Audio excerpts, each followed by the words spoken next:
the odds be ever in your favor. The first round starts now.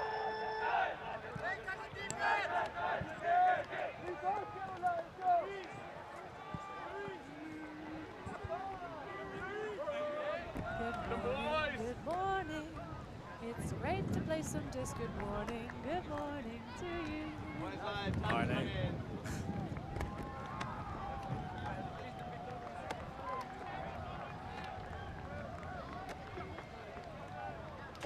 Can you babble a bit? I'm Liam Grant and I'm babbling, as requested by our media team. Babble, Babylon, the ancient city of Babylon. Okay. Just lesser known than Babylon. Here I am, with the Babble o'clock in the morning. Does Babbleton, Liam, have a river? Because obviously the famous song is The Rivers of Babylon. Does Babbleton have its own river? Does it have a body of water nearby? There's a stream.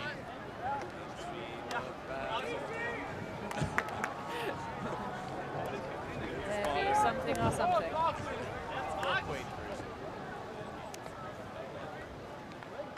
These games about to start, I feel like should probably start up. A little more talking? A little more talking, perhaps. This sounds like I wonder if we should throw a game starting. I think let's just roll into it. Liam. We have Big E starting on offense. The lads from Vienna from the nice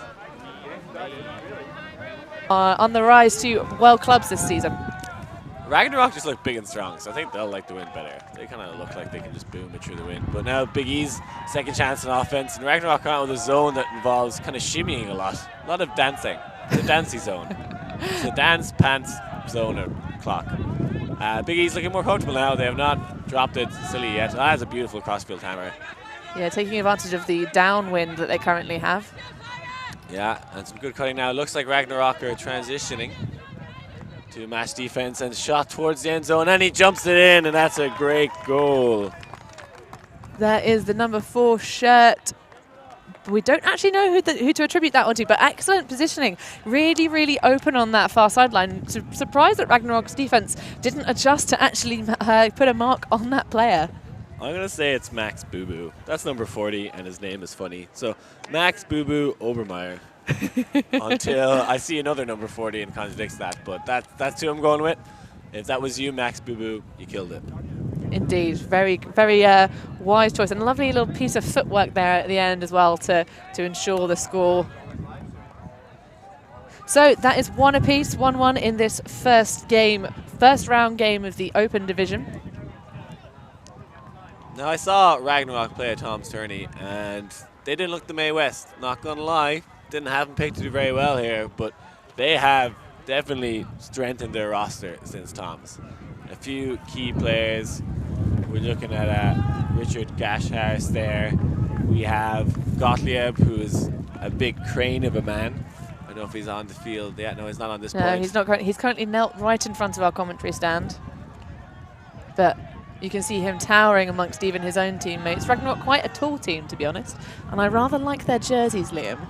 It is a nice baby blue, soft in the eyes. It's got a bit of, it's a wolf on the front? It does indeed have a wolf on the front. A beautiful, beautiful wolf. So, a horizontal stack from Ragnarok, and they're going to send it deep immediately. Allen under this one, it's hanging, and he gets up. Easily done, never doubted the man. Had position, had the height, had the steez. Oliver Clemenson there getting up big. He is a large man. I'm not surprised that they put the disc up. Just a nice one hanging in the air there for him. Yeah, they're going to exploit that deep threat quite a lot. As we see a bag flowing in the wind there. That was beautiful. I apologise, Liam. I tapped you there on the shoulder. I thought we were going to get another look at that deep shot. Beautiful. But it was dancing with me. It was just one of those moments in the universe where we can all appreciate everything. Is it one of the most beautiful things you've ever seen, Liam? That bag dancing in the wind. Well, it was whoever did that replay deserves a race. That's what I say. Action replay of plastic blowing in the breeze. Speaking of plastic blowing in the breeze, though, shout out to one of the lovely features of the Windmill tournament.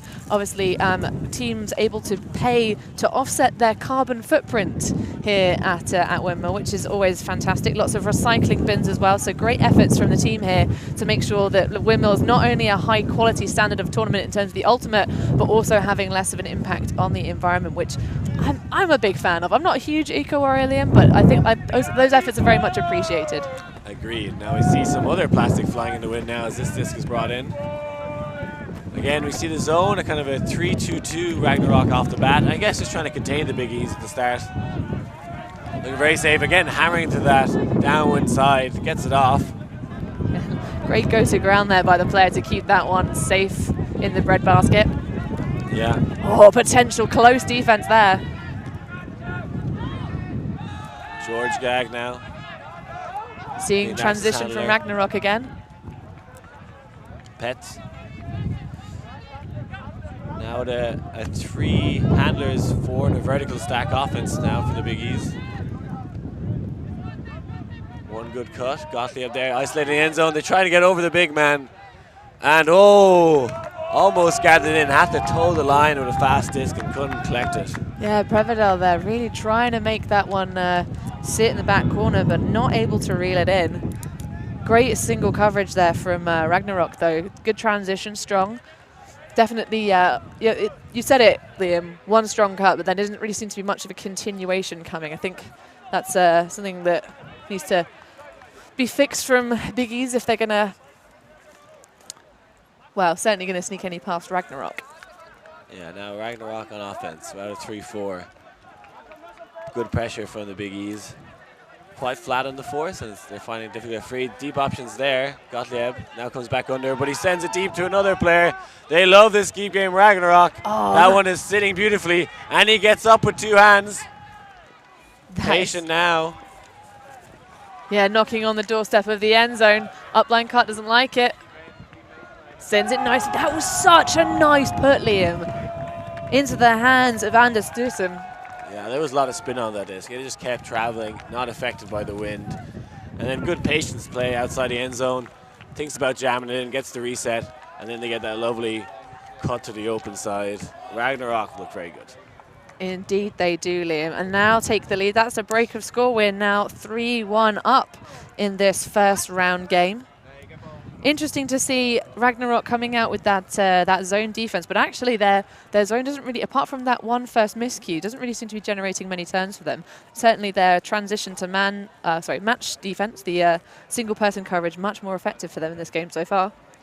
Yeah, I think that zone at the start is just to stop any kind of set plays by the bigEZ, throw them off kilter, and not let them score quickly. I think that's the objective of it, and maybe it's doing that. It hasn't really generated a turn per se, but they didn't score when the zone was on. You know, they haven't thrown a hawk through it. They haven't really got much field position, and then they're playing match defense in a shorter field. So it's debatable whether it hasn't really done too much good, but it definitely hasn't done much bad either. So I think, no, definitely. Yeah. I wanted to get your hot take on that one. But speaking of hucks then, so clearly Ragnarok favouring the deeper shot so far. Do you think there needs to be any adjustment from bigEZ? Yeah, they definitely need to take it away. I'd like to see them maybe try zone, because they're mismatched for height, definitely. The bigEZ is actually quite short, as their name would not suggest. And Ragnarok have played like this for centuries now.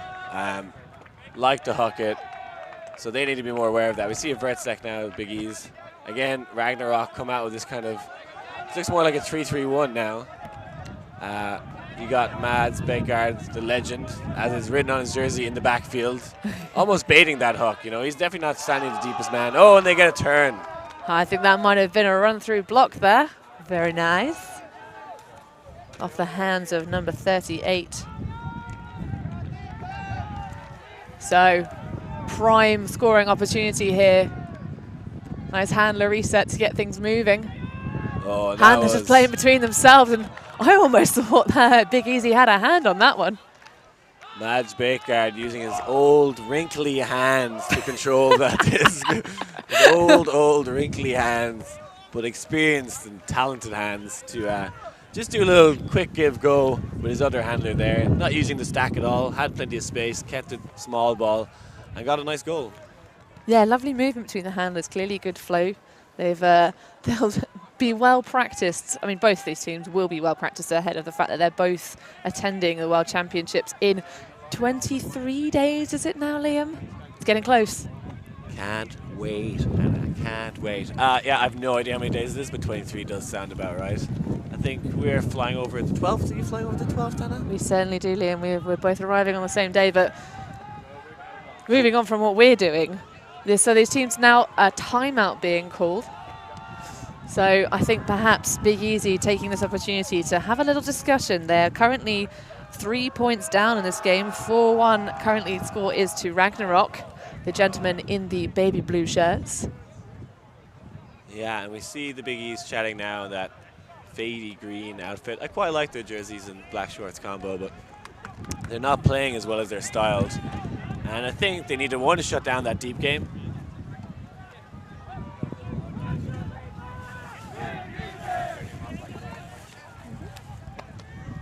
Yeah, if the bigEZ can shut down Ragnarok's deep game, that'd be a good start. And then see if they get their own offense rolling. Like, they look maybe quicker, a bit shorter, get lots more give-go play would maybe suit them more. They don't seem under pressure in that zone really at all, but have actually thrown 2 turns in it. Yeah, I would like to see a little bit more aggressive handler movement too. A little bit like how Ragnarok at the moment are really effectively using their handlers. Certainly in that last point to score that one. Fantastic movement between the two gents on the disc. But yeah, it'd be nice to see bigEZ maybe sort of get a little bit more flow going. They just seem to have come out a bit flat in this game thus far. But look who's just arrived. The big shiny thing in the sky. I do believe that is the sun. The sun is now here. Wow. First appearance at Windmill 2018. The sun. My arch nemesis at times, but right now I'm actually enjoying the presence. It's currently just on our backs. We've got a nice little bit of shade from the almost matching structure of your head. It's almost as ginger as you are, that ladder above you, Liam. Yeah, and it is a legitimate ginger ladder, unlike some other gingers I know. And then that was a fantastic pull from Ragnarok. Pushed him right in the end zone, plenty of time to get down on it. And the bigEZ are not getting free downfield. No, and again, sort of like a slightly zony look from Ragnarok, putting lots of pressure on the handler resets. And they've only gone backwards so far. But bigEZ looking like they're, you know, happy to go backwards. Callahan territory, though. I think with this kind of zone, you have to threaten that hammer more. They've done it a few times, but even get someone standing deep, stretch that middle space because they're all too tightly packed together. And I'm not sure it's actually even a zone look, actually, on second look. It's transition. I think maybe after 5-6 passes, no matter what, they change. Either way, though, they're still in a very zony, poachy single coverage look. In terms of, I think there's a lot of switching going on in the backfield at the moment, which is really, like you say, stifling the bigEZ's offense. Yeah, they are stifled. Peak stifleness right now here on pitch 6. Bit of shutdown defense. A little bit of a little cheeky violation call after the pick. Deep cut is there. He comes high back under. That's the mysterious number 4 that I've started calling Max Boo Boo. Boo Boo indeed. See if he can cause any injuries to the defense of Ragnarok. Players not really sure what's going on right now. Hopefully they can clear it up with some good communication. Just going to come in on one. Oh, lovely little dump cut there. Good continuation. We now see them now, kind of a flat force from Ragnarok, putting a lot of pressure on the resets, doing a great job of it. You see George Gag, who's been a central line hander, looking for Max Boo Boo, the ever free cutter. Bit better offense now here from the bigEZ. The deep option is there. Is it going to sit? And that is beautiful. And a great goal for the bigEZ. So ridiculously free. That was madness. Alex Sparholtz there. Defense just gave up on him. Yeah, some good cutting eventually came from the bigEZ, got some separation, good patience, and exactly what you want after a timeout like that, you know. You want to get the next point, put it to good use, and they're right back in this, 4-2. They certainly are, Lynn. I just say, much nicer to see bigEZ actually finding a little bit more form. And I think once they did manage to do that, everything else sort of locked into gear. And to be honest, when Sparholz actually started his cut, he looked very lackadaisical. I was just like, he's just trotting along. He's not even oh no, they've put it. Solid. Let's go. Back your receivers. But nice to see a long shot from bigEZ working out for them. There's actually 2 teams from Vienna going to triple UCC, as it's now called. Also forward, another Austrian team. Kacem not making the cut. I think that's pretty impressive for an Ultimate City to be sending 2 teams. I know there's a few others. Who else? I know there's definitely one other city that's sending 2 teams. It will come to me, but that's a good sign. Oh, Melbourne. Melbourne are sending both Juggernaut and Chile. So. And is that in the open division? That is in the open division, yes. Very nice. Magnuson now. And the bigEZ bringing out their own zone. Whatever you can do, we can possibly do worse by looks of things. Yeah, not really managing to put as much pressure on the handlers as the Ragnarok zone. Yeah, Ragnarok just moving it very fast, not giving them time to set up. Outside the end zone now, we see Christian there. Usually playing with KFK, but it's picked up for Ragnarok, and boy, is he a good pickup to have. And they work through that zone like a hot knife through butter. I can't disagree with you there, Liam. That was a textbook offense against the zone. Just Ragnarok really never seeming to be able to shut down any of the throwing options, I feel. Never making Ragnarok have to second guess themselves, which is essentially what a zone is designed to do, trying to make you throw a few more passes. Yeah, and if you're going to shut down some options, definitely the throwing options are the good options to shut down. Those options are the primary options you'll find that people will want to do is throw the frisbee. The holding on options are bad for the most part. Well, I mean the vital throwing options. You know, you can throw, taking away the arounds, basically. They didn't really seem to kind of have any distinctive break or open side there. Just seemed to kind of be like, yeah, just throw whatever you want. And they did. They did. They certainly did. Making it look very easy here on this rather blustery Friday morning. You see David Rigger there giving a little chat to his team on the line. I'm going to make an assumption that he's captain, or at least he likes chatting quite a lot. But he's was talking during the timeout, talking to them again now, and they definitely need to be scoring these downwind points. It's definitely more difficult for them going upwind.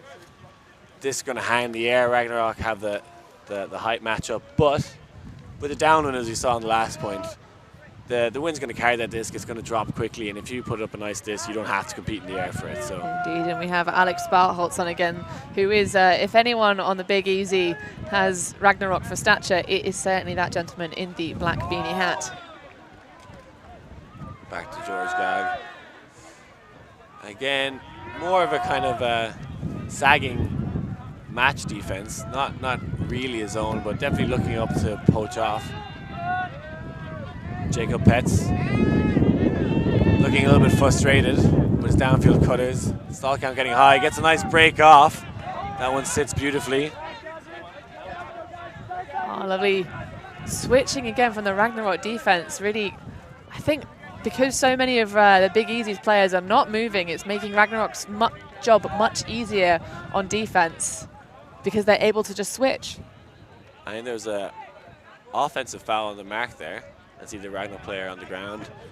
David Rigger isolated downfield, being marked by his counterpart and another captain, Mads Bagard. Interesting to see if you'll be able to shake him off here. Looks like he's going to get some help from the stack, which are doing incredibly well. Ragnarok just helping for a second or two, shuts down the option, frustrating this bigEZ offense. Gag. And there are some poach opportunities to be had. Oh, this is going up. Bit of an IO backhand. Will it drift? It's their favorite target man. That's being caught in the wind and drifting. Oh! What a grab from Alex Sparholz! Up into the sky, right over his head. 2 receivers there. Did not matter. We said that the height match up Ragnarok, but not that time. One man is owning the sky so far this game. And there you go, locking in that downwind point, as you said they needed to do. Let's watch that battle again. Great read, and it goes up strong. And good footwork to tow that in. And the men he just skied are absolutely no slouches, so that was an incredible grab. Great read as well, that is catching the wind, drifting left and right. Got in the perfect position, got up early, and that's just what bigEZ needed. They needed a little victory on the field to get their heads up. Yep, all clustering a focus around the big man, Spalholz, who I'm delighted to report I've just caught a glimpse of his sockwear on the sideline. He has rather large hot dogs donned on both sides of his socks. So strong sock game, strong grab game. Hot dog indeed. Yeah. Best sock game, definitely not the worst. Yeah, sausage worst. Hey. And And of course, being an Austrian team, but big fans of Wurst. So I hear. So Ragnarok now on offense again. this zone again being eaten up by Ragnarok, having no difficulty with it. Christian again. They're really off to the races. Oh, that's some tasty footwork there from Magnus Magnusson. Yeah, that was maybe 12 seconds of offensive play or so by Ragnarok. Just, again, grilled that zone. I'm surprised bigEZ played it again. You know, fool me once, shame on me, fool me twice. No, that's not how it goes. But, you know, there's some shame there about playing that zone again after being destroyed. Let's see if they go back to a match defense after that. I think we may well see single coverage as a strategy.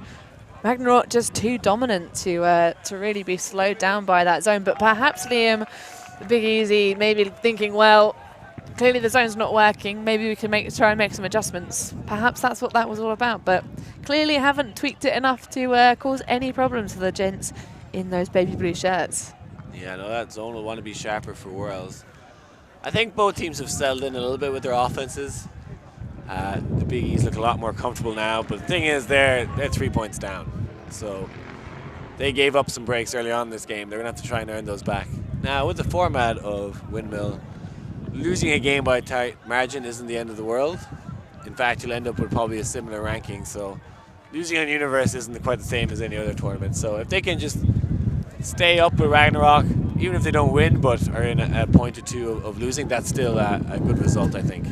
Indeed, as you quite rightly point out, Liam, the strange Swiss straw format of this tournament, which Windmill is renowned for, relying on players to not have a set schedule at the beginning of the day, but to go and check the screens in the big top IGI tent.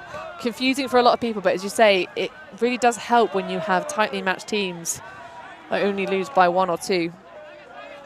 Max Boo Boo now. Sends it to the middle of the field. Again, Ragnarok doing so well to slow his offense down. Deep shots there. Thinks twice about it. Going up the line. Looks for his captain again. Hits the center instead. Oh, that one almost D'd. Oh, and a roundy backhand around the corner. That was a buttery biscuit. Right over the defender, looking to poach off, but caught him out. Absolutely gorgeous backhand there from Jakob Petz. Really visionary. Sees the space very nicely. And having been poached off in the middle, clearly a wily little player he is. Yeah, Ragnarok gave him a lot of space there, and he exploited it very well. Also noticed him working very hard earlier on in that point, making furious deep cuts, but being chinned off by the thrower, being like, no, I don't think you have enough separation. And also, you know, he's not wearing the number 97. No, he is not. And yeah, the bigEZ having to grind out those 0 points, but looking comfortable in a way doing so. They now know what they want to do. They figured out we can swing. If they're poaching off the handlers, we have the swings there the whole time, so we don't have to rush downfield. Getting off little inside breaks to generate flow downfield and then shooting to the end zone. I think, as you rightly pointed out, Liam, both these teams now seem to be settled into the rhythm of this game, and we're now in a situation where we're trading. But of course, big opportunity now for the bigEZ. They're currently about to be out on defense. If they can generate a block and convert it, starting to chip away at that 3-point deficit. Hockmeyer now with the pull. Also wearing some beautiful blue socks. The sock game of this bigEZ team is next level, I'd say. And it looks like they're coming out with just a match defense. More pressure on them now. Yeah, a little bit of switching getting involved with the bigEZ. Now I see Allen. Quick little give-go. Christian Loritz. And again, just Ragnarok really churning through the defense. Not really looking under much pressure. Langston now, they isolate the front corner of the end zone. It's a great grab. That one almost getting caught in the wind. Great structured end zone offense from Ragnarok. And we'll look to see if we get a name on that shot, because you can't see his number, but a big smile on the scoring face there. Yeah, they're enjoying their Friday morning, Ragnarok. Look very cool and collective. Obviously got a good night's sleep. We'll now go to our first quiz question of the night. Fact or fiction? Wearing a sleeping bag inside out is much colder than wearing it the right way around. Fact or fiction? Please comment on whatever platform you're watching this, because I have no idea if the YouTube channel is working yet. Is it working yet? I don't know. Fine if you, well, I think we're focused on the game. If you want to submit your suggestions, though, as to fact or fiction, as to is sleeping in your sleeping bag inside out colder than sleeping with it the correct way round, please send your answers on a postcard or to us on Twitter. I'm at DiscGal31, and we will reveal the answer to Liam's quiz question after the half in this game, which we are not very far away from. Currently, Ragnarok up 7-4. Also, we can now attribute the dainty footwork of that last point to Anders Rue. Anders Rue, yeah, that was a nice grab. It was lovely. It was very delicate. I was very pleased. But, you know, open side cut, so disappointing for the bigEZ's defense for sure. I like both teams have been onside and legitimate pulls all game so far. The offense standing on the line, 1 foot. These guys are ready for Worlds. I'm sure they know their time signals as well. They have everything down. And we see Ragnarok coming out of that zone again. bigEZ again looking way more comfortable, finds the little pocket there. Yeah, a little poach in the lane, abused by the handlers being aggressive in their positioning. Florian Walter on the disc now, puts up a high backhand. That one going to be caught in bounds. Rigger now parked on the sideline looking for the reset. There's 2 there. Oh, yes, the wind catching it, but all teams adjusting well so far to the wind. Walter going backwards again. Most of the handlers touching it. Downfield look very stagnant. He now puts the backhand. That has a lot of pace on it, and it's going to drift away from his receiver. Yeah, furious arms there, trying to run that one down, but Pet's putting it a little bit too far this time. A nice around break, but it's too much beef. Not enough salad. We now see Christopher Oskiv Spark picking up the disc, and this is a chance to break for a half. This would be a huge point. Debating where the disc actually went out of bounds, and now he's walking it up to the front of the end zone. And so you can hear the wind is just picked up and is now rather a furious gust towards, and there we go, disc affected for sure by that wind. Yeah, we saw the bigEZ pretty much do a zone actually, which is a nice seeing O-line doing a zone on the turn. Taking away those open side undercuts, forcing on the big break throw. And now a second chance for the bigEZ to get this one in. Bangs one to the front of the end zone, not in yet. 1 or 2 more yards to go. Tries to jam it in, and that was a bad idea. Yeah, the stack there really, really close to that far sideline. Kind of odd positioning, especially in the high wind, you know. You want to give yourselves a little bit more space. Stack very close to the handlers as well. Like, just a little bit of bad tactics there. Ragnarok working up the field. Gottlieb. Yeah, working up the strong side of the pitch. And now halfway to taking half. I see Christopher shoots the end zone, and that one flies beautifully, chest high, halfway up the field. And that is a huge point for Ragnarok. Yeah, Christopher Bricks bringing that one home to take half. So Ragnarok now stretching their lead in this game to a 4-point margin. What do you reckon, Liam? Yeah, I think maybe Ragnarok is just the stronger side. Important to note that these first round games tend to be a little lopsided. We have kind of first seed taking on 20th seed in the mixed division. That's how the seeding kind of goes. So it's always going to be a difficult first match for the lower seed, the bigEZ. But I thought it would have been a little tighter. That's why we picked this game. But I think the strength of the pickups that Ragnarok have gained since Tom Turney have really stepped them up into another level of European Ultimate. Indeed, and another quirk of this this tournament seems to be that the picks contest seems to have slightly influenced the seedings in terms of where teams have been initially placed. It is entirely based on the picks contest. Entirely based on the picks entirely based. So there's 118 entries into the picks contest, and they are just averaged out, and that is the seedings of the tournament. So, by committee, the seedings have been chosen. But I think, you know, as much as I think we haven't seen the best from bigEZ. I think they were asleep when they started this game. They're now starting to kind of, you know, rub the eyes, maybe put a few yawns in.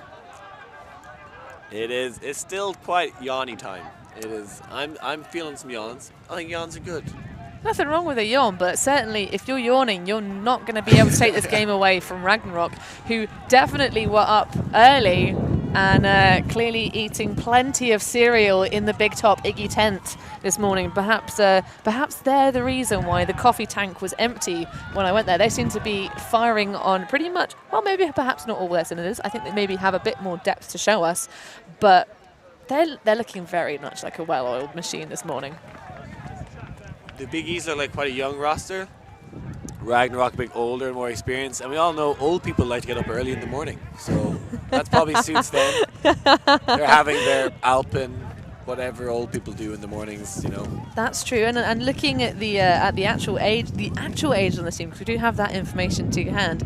Not the full set, but I can spy Mads Bakkegaard is 37 years old, been playing Ultimate for 24 years, if this is to be believed. Which, I mean, clearly bringing that experience to this Ragnarok side. Used to play with Double Wide in Austin, Texas back in 2011.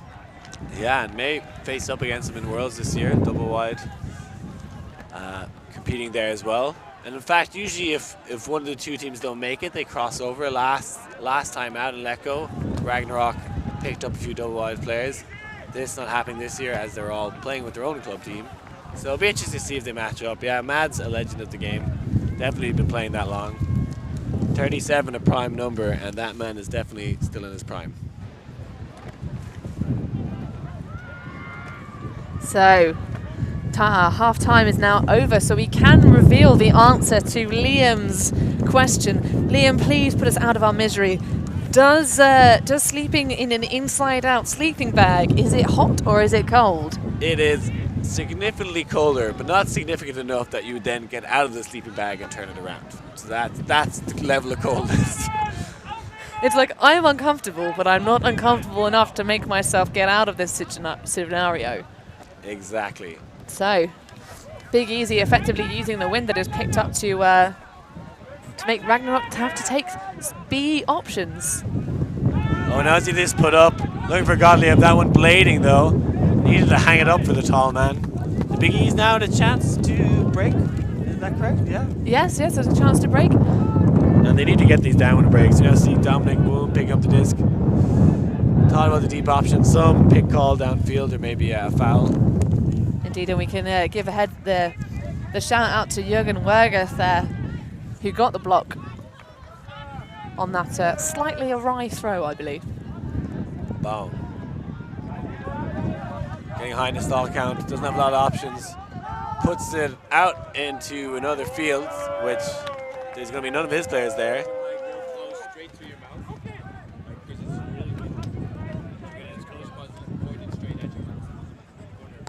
I've now been instructed to eat my microphone. Eat which the mic. Eat it. debatable whether it's a good idea or not, but I will trust my media team like you should trust any team. All teams are about trust, and I am now going to eat the microphone. Indeed, we have been told, as you can rightly hear, and we've been mentioning, the wind really becoming quite fierce in the second half of this first round game. Alan now that it's getting high in the stall count. Ragnarok definitely struggling more in the upwinds. Need one of those beautiful hucks again. All their tall men want to go deep, but is anyone willing to throw it? And bigEZ actually, I think, really, like we said earlier on this game, they weren't playing quite so effective defense, but now they seem to have really sorted that out. But you know, the wind helps. Gone to a vert stack now after starting off on a horizontal. Loretz gets the break off. Hawk option there. Doesn't do it though. I thought that was on. Magnuson being quite patient. Now going backwards. Gets this back again. No cutter on the other side of the field, but gets a nice little inside. Oh, lovely throw. And now the deep options there. That's going to fade out of the pitch though. Not at all the correct choice. Been a lot of great throws to the other field at this point. Trying to hit Gottlieb there, but yeah, just clearly wanting to get involved with, I think that might be Frank N and Chuck on the far side. That was a great throw to the wrong end zone. Correct side of the field, but the wrong pitch. Yeah, yeah. Oh, sorry, just got excited. Just saw a layout from that pitch that we are just talking about, one of the Frank N players. I believe that might be Thomas Brettschneider. But anyway, you can't see that on your screen because we're focusing on this excellent game. Dom gets the easy swing off, and they're saying a travel, which was a bit soft, to be honest. I think it's quite hard to know exactly whether this went out. And like he's going to try and stop the round throw, but he gets it off anyway. Nice break. Andreas. We're seeing a sort of cup zone from and it's gathered up. Magnuson is in the end, and that's a goal. The bigEZ the chance to break out of half, but denied by Ragnarok on the third attempt. Yeah, lovely heads-up defense there from the zone. Yeah, that is the second zone we've seen from them now. And they've changed up the first zone a bit, so lots of different looks. It's nice when a team has several zones they can throw out, mix it up. Well, that's what you want to see from the triple UCC teams anyway. It's having a very deep toolbox they can reach into and be like, oh, well, the conditions are like this, so we're going to play this. And also keep the offense guessing as well as to what they're going to have to play against. And clearly the miscommunication there, sort of almost setting like a bit of a trap around the handler, able to use their speed to go and take it away. Yeah, definitely a box full of large tools. Speaking of large tools, we have yet to see Richard Harris really make an impact in this game. All he's done is got skied so far, if I remember correctly. Well, certainly a talented player, but coming back after a couple of injuries. I believe he's been rehabbing a shoulder injury was the last one he had, I believe. That's my understanding. But good to see him on the field. Obviously, acquiring his nickname of Gash because it stands for the Ginger Flash. It is a condensing of those two words. Is that of what we're going to expect to see from him later, a Ginger Flash, or? I believe that's trying to refer to his speed. So you know, as he whizzes past his mark. Well, we'll hope to see his Ginger Flash whizzing pretty soon. And that is a turn for the bigEZ. Ragnarok looking to increase their lead to 6. Yeah, really very free player. Just a huge throwing miscue. Nearly a bubble catch, though, talking about miscues. Yeah, Loretz got away with that one. And usually you see a bobble, like a little movement. That just pretty much flipped around in his hands, and he caught it again. And now throws the inside break. Oh, that is a sensational throw. I am a big fan of that. I think that's Anders Rue again taking in the score. Yeah, it's very easy to cut for players who have that kind of a throw, that zippy inside, as we see the replay. Loretz usually playing with KFK, but obviously going to play with Ragnarok for Worlds. And yeah, when he's throwing like that, he's a great man to have on the field. Certainly is, using those he's got quite long arms and therefore able to take that inside channel quite nicely. So you've been throwing some shade in his direction, Liam, and we now see the Ginger Flash himself with his hands on his knees, ready to play this defense point. So let's see if he can step up to the Oki and make you look a fool. I don't know if he's just trying to keep his knees intact there, holding on to them, keep them more structurally sound. Well, knee is one of the most integral parts of a Frisbee player's body, obviously with lots of ACL, MCL, so definitely something that's become, as part of a specific training for Ultimate, more of a focal point. Yeah, you're generally advised to work on your head, shoulders, knees and toes. Knees and toes is how it goes. Knees and toes, knees and toes. Ragnarok now with a convincing lead, 10-4. Indeed, doubling their point margin. Initially going up 3, now they are up 6. Walter's got us up.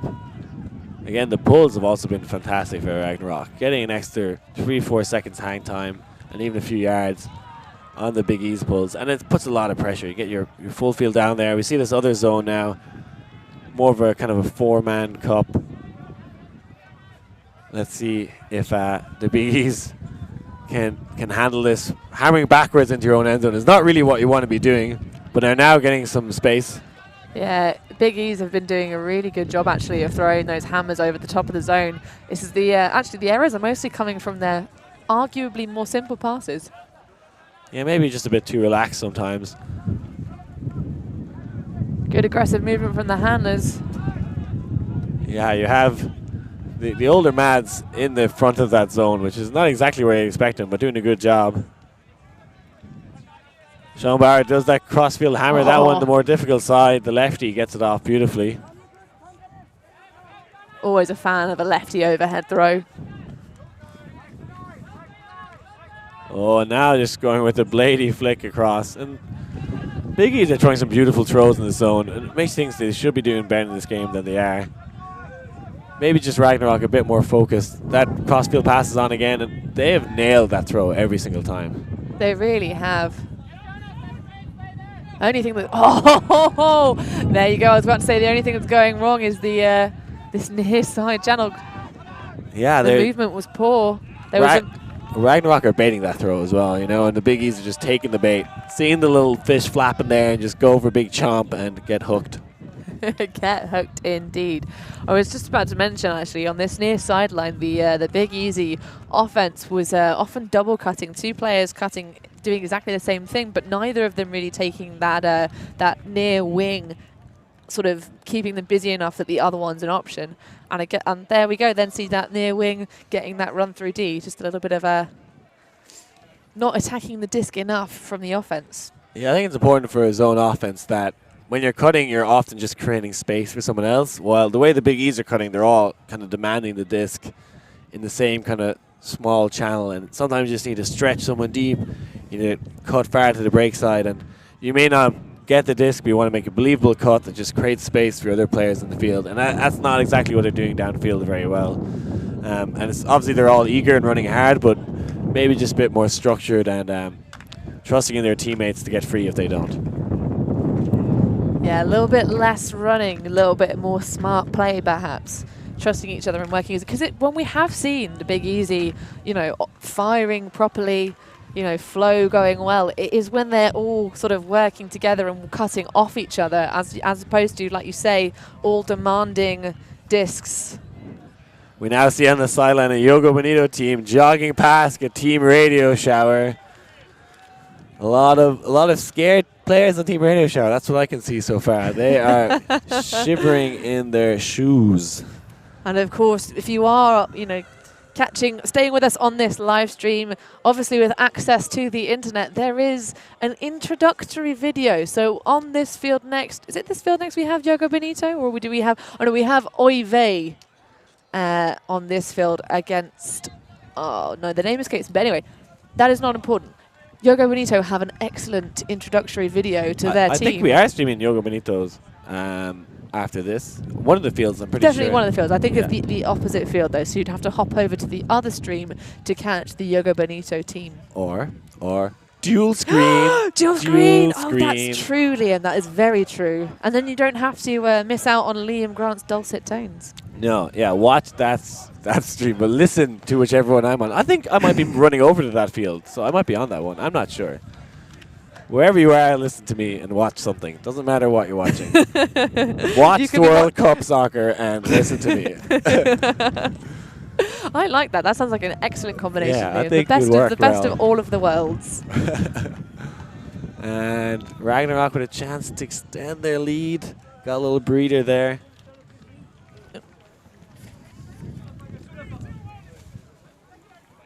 Disc is in. Quick reset. Just moving horizontally first. Looks like they were playing in a vert stack, but quickly changed to a 3-4. bigEZ is shaking them up there a bit, but Ragnarok steady as an old wooden ship. Indeed, and you can see that many of their players are wearing the previous season's kit, as their numbers are absolutely tiny.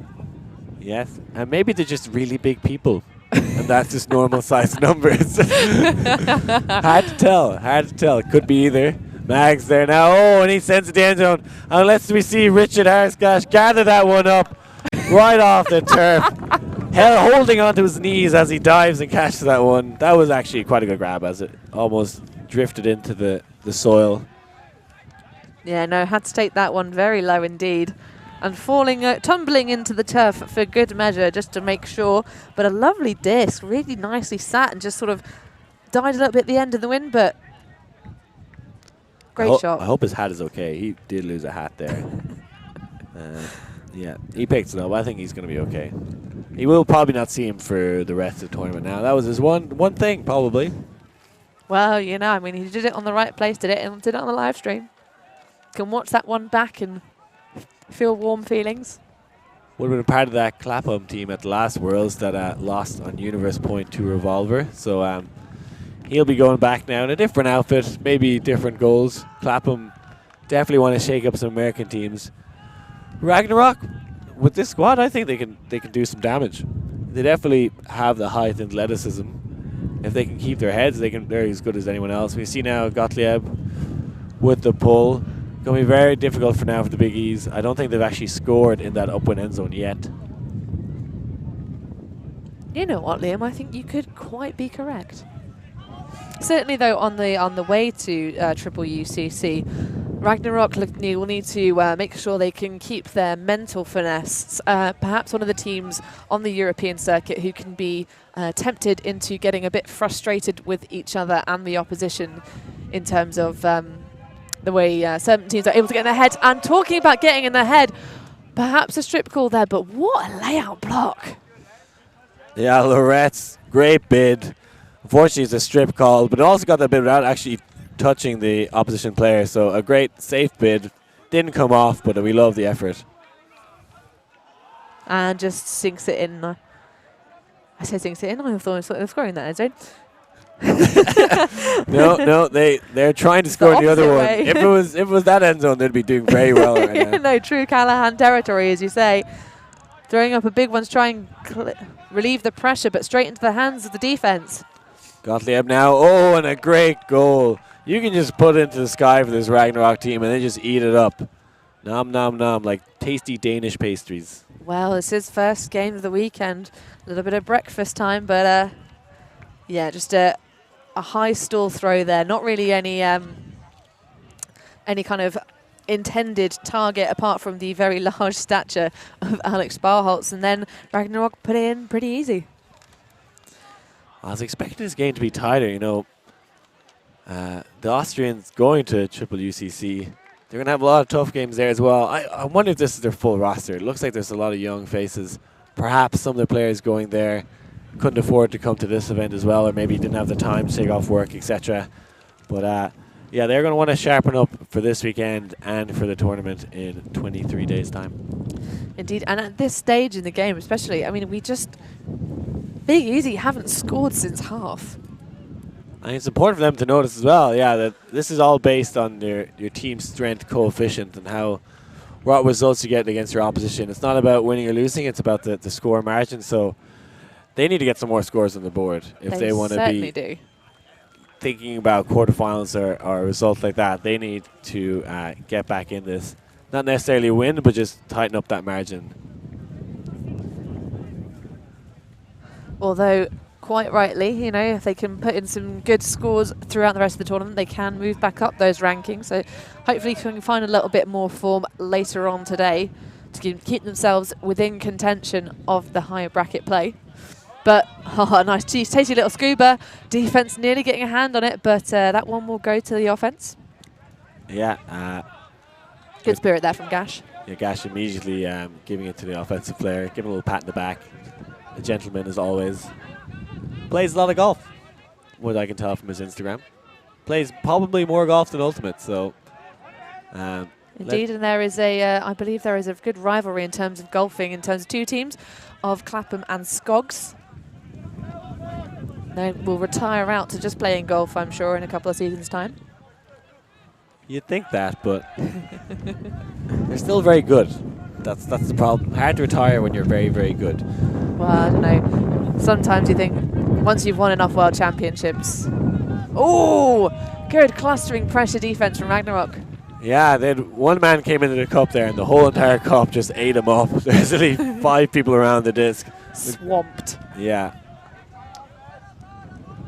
And they're not letting up. They know exactly how this format goes, Ragnarok, and they want to get every point they can.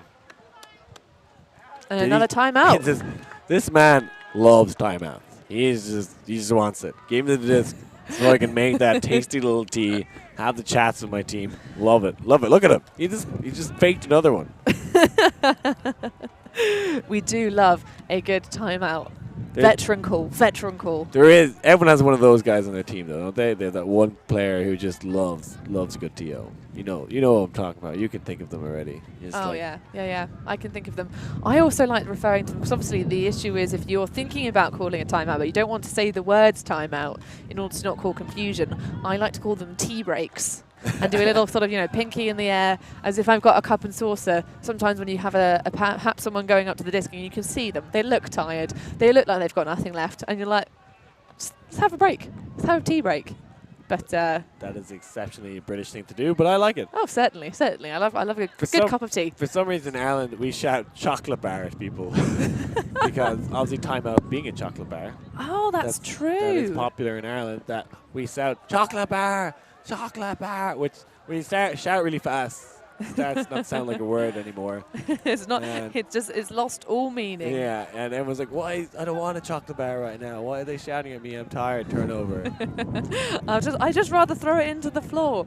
But I have to say though, comments about Ragnarok's offense, I really love their use of backhand breaks around on the far sideline, which is the strong side of this pitch in terms of the wind. Because obviously being able to sit those backhands up very effectively. And a couple of the score that Richard Harris ran down, another backhand break. And there was, I think, an earlier one, that far corner being used very, very effectively by the Ragnarok side when they are scoring those upwind points. Exceptional play for them. And I think just all their breaks in general, their inside breaks, those quick, snappy ones, very good as well. Oh, yeah, shout out to Loritz and that inside break using those big arms for a downwind score earlier on the game. Yeah, I think nearly everyone on this team has thrown a good break pass, which is maybe something the bigEZ have struggled with going upwind, while Ragnarok have actually broken to that upwind side several times, and that really opens up your offense. And now we see him again coming out in a vert stack with the bigEZ, kind of setting up a kind of a clam around it. Likely see Ragnarok quickly transition to a 3-4 if it stays like this. Always a hard one to come out in a vert stack off a timeout, as it lets people set up their approaches, which they're doing now. And again, the wind really, really starting to pick up, gusting like a champion. And yeah, Ragnarok kind of just run at the disc, which was a bit unusual, but that's what they decided to do. And now it's gone to more 3-4. We see a hawk go up. This one's slowing in the wind. Will it get there? Yes, it does. And it's going to be another goal for Ragnarok, 13-4. And that's a fantastic read there from Christopher Bricks. Definitely was able to read that one much better than the defense. And initially poached, he just wasn't marked at all. I guess one of the lane poachers under just not communicating to whoever was deepest that he had one coming on the way. Yeah, I think you should look at the English pronunciation of that man's name. It's actually Christopher Brexit is put down as. I like that. There's a little spicy one in there saying that the English pronunciation of his name is Brexit. Yeah. I was a little bit sore about that one as a British commentator myself, but good joke, good joke. Yeah, some great decisions being made by Ragnarok, unlike the British Empire currently. So contrasting names there. It's okay. We didn't want to be European anyway. Oh, no, we'll always be Europeans, just not part of the customs union perhaps. But speaking about that offense, though, that was a bit of a risky shot. The poach was quite fortunate in terms of, but the defense really putting pressure on the handler resets. They weren't able to move the disc quite as nicely. Just unfortunately for the thebigEZ, you might be able to take away the handlers for a couple of seconds, but the strength and depth of Ragnarok means that they're just going to go, well, all right, you put that pressure there. We're going to find the gap elsewhere. Yeah. The thebigEZ currently a metaphorical dead horse, and Ragnarok are beating them. They love beating a dead horse. That's what Windmill is all about in many ways, is kill the horse and then beat it when it's dead. Yep, get their heads down and continue to pile on the pressure. We've got the zone look again from Ragnarok. thebigEZ now seem to find a bit more confidence against it. They definitely, when a crash comes into the zone, they tighten up. But this one tries to go for Gottlieb, and that's a difficult one to do. That's a very, very tall man with a very large reach to try and pop that over. Even though the separation was there, that's why he is there deep. Force backhand now. Looking for a deep option. Goes for the swing. Been so solid in their handler sets. Deep options there. Gottlieb, no, doesn't do it. Magnussen. Now gets it on the under. You see the continuation cut, just taking a nice simple option so far. Faking the hook almost every time, Ragnarok. The thebigEZ biting on it, but this one eventually goes up to Gottlieb. There's going to be a lot of pressure, and he boxes out so well. But then has to dive and grab it. Go gadget arms, bringing that one in. Yeah, boxing out and allowing the disc to be in only the space that he could reach there. Made his job very, very difficult indeed, but still managed just to reel it in. We'll see that again. So it's really interesting to watch the forces. Oh, nearly tips it. Use his body well and then, yeah, reach out and spring forth. Yeah, stepped across his man, preventing him from getting a bid, but left him a little work to do, but he seemed okay to do it. Well, as I say, using the body, boxing him out and leaving the disc in only the space that he can reach at full stretch, which, you know, makes it look nice and pretty for the live stream, that's for sure. Making himself look very good reading that one in. But to talk about the thebigEZ's defense there, the marks were very, because we're talking about you identified at the beginning point, backhand force. And looking at the positioning of the marks, they're really quite far away. And I think the thebigEZ perhaps are kind of a little bit heads down and trying to play more of a smart, poachy man defense, match defense, and doing a lot of switching between. There's oftentimes the disc didn't have a mark on, didn't have a force on. I think they're trying to be too clever rather than what I think they should be doing, which is perhaps firing themselves up and just playing extremely tight, sort of in the pocket defense. I'd like to see them sort of tighten those gears and do that, try and put a bit more aggressive pressure onto Ragnarok, because like you say, in this format, every point counts, and they still haven't scored in this half. No, yeah, they have not, and haven't scored an upwind goal either. Not going to have them, and then Ragnarok questionably double teaming at times. They definitely get very close. Oh, that is a dangerous crossfield throw, but it's gathered up. Now a chance to get past the zone. Get a bit of space there. The deep option's there. Doesn't do it though. Oh, and chooses to throw it into the hand of Ragnarok. That was bricks. Yeah, Sparksholt's getting serious, taking the beanie hat off, but I think they an oftentimes receiver, perhaps not the most not the most capable thrower, perhaps.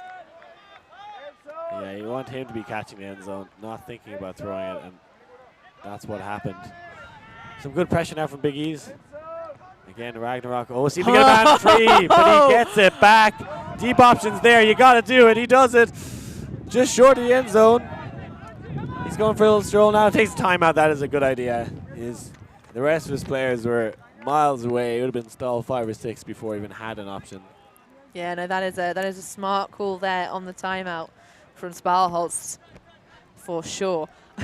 And I was thinking in my mind before he got that block, he's rather a large man and he's marking a handler. Do you think he's maybe going to bait a run-through block? And then he did with absolute formidable style. Really enjoyed watching him get that block after the throwing error basically directly into the hand of the force. But a little bit more confidence from bigEZ perhaps? Yeah, Spalholz there stepping up his game. Got a hand blocked and said, you know what, I'm going to get it back, and that's what he did. And more people need to do it on the biggie. Step up, take control. To have it outside the end zone now. Spalholz will not want to get hand blocked again. Let's see if Ragnarok do something a bit more crazy than just honest defense. But yeah, they need to get a goal on the board. There's still plenty of time on the clock. You know, there's not. Well, but there's if they Ragnarok potential match point for them.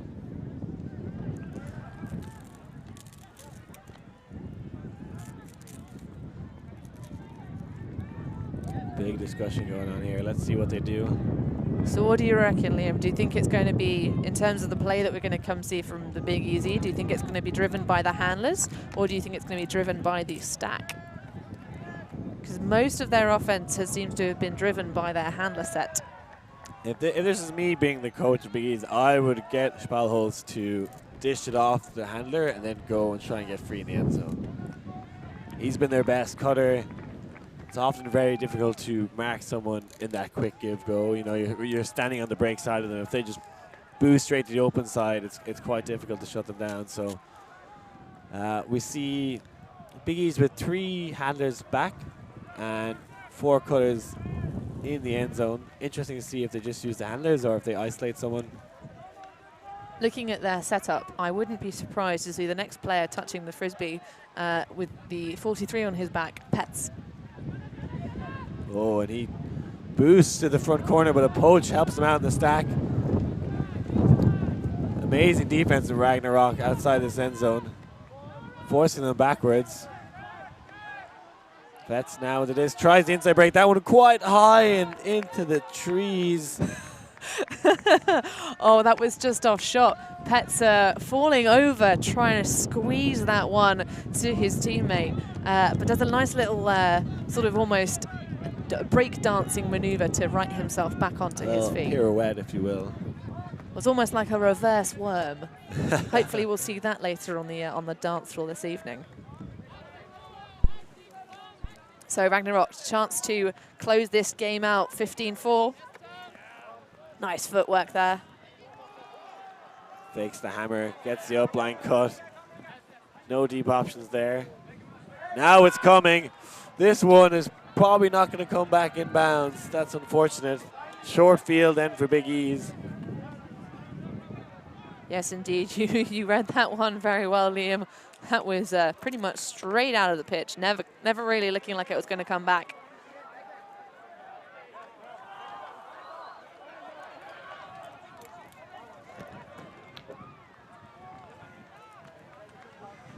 So taking it off their sideline. He's taking their sweet time. You're supposed to have about 20 seconds or so to get the disc in after going out of bounds, but they're happy to take their time. Well, I think, you know, you just got to keep your cool, keep your head and focus. Gag now at the disc. One of their best handlers, but hasn't had much opportunity to control this game. And the backhand hook goes up. That one is drifting to the wrong side, but he gets it anyway. Great grab. Just what the doctor ordered. Right you are, Liam. I really enjoyed watching that throw. It's sort of, I'm not sure if it was intentional, but the release point just able to put that out into the perfect space where the defense can't get it. Yeah, I thought that one should have been maybe more I.O. That's what it traditionally should look like, but actually hung nice in the wind, cutting into it, and the receiver doing very well to catch that and be in bounds. and keep his receiver at bay. Yeah, a little bit of a risky biscuit, but it worked.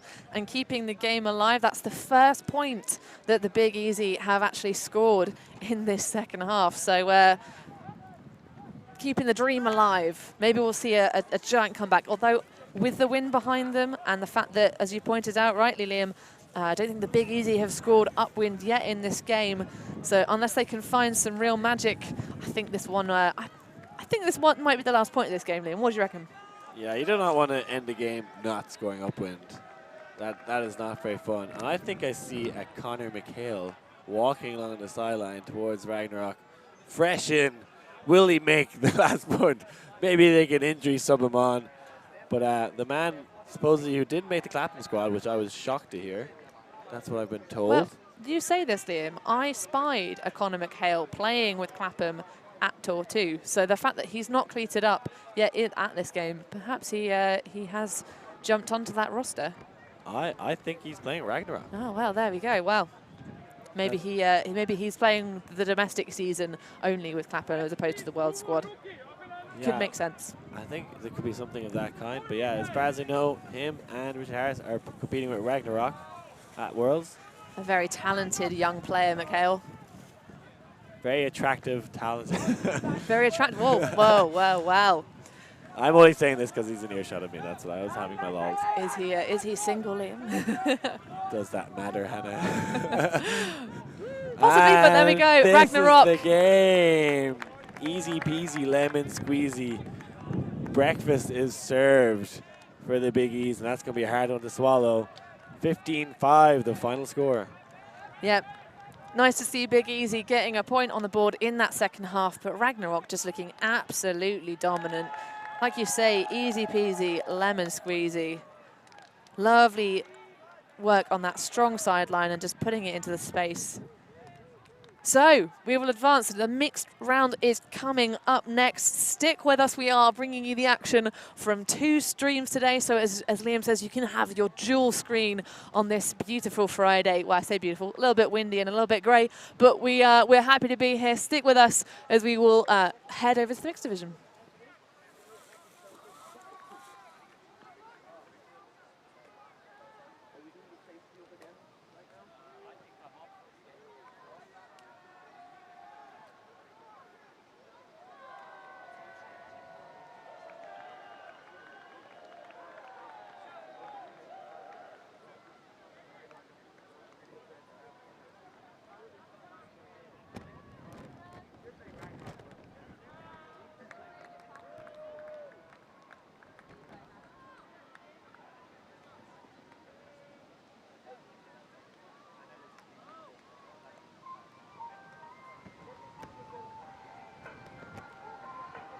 ulti.TV